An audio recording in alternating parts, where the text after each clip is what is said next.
लही पाटका लाल गलईच्या अरे अंगणे दिहली बी छाई रे लाल नावा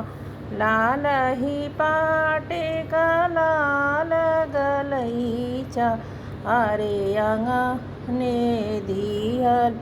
बिछाई रे लाल नावा पापा से चाचा करेला बियाह क विचार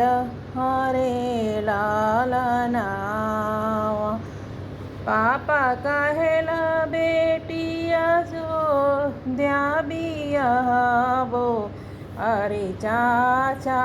कहेला बेटी प्रयाग रे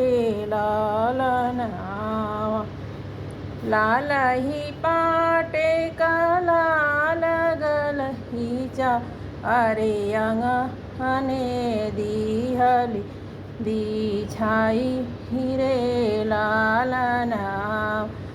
भैया कहेला बहिना काशी बियाहबो भैया कहलन बहिन काशी बियाहबो अरे नित प्रति उठी करे असनान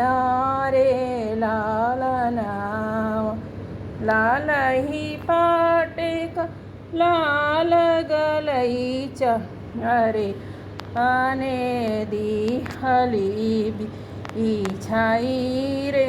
लाल नावा भाभी कहे लीनन दो दूर देश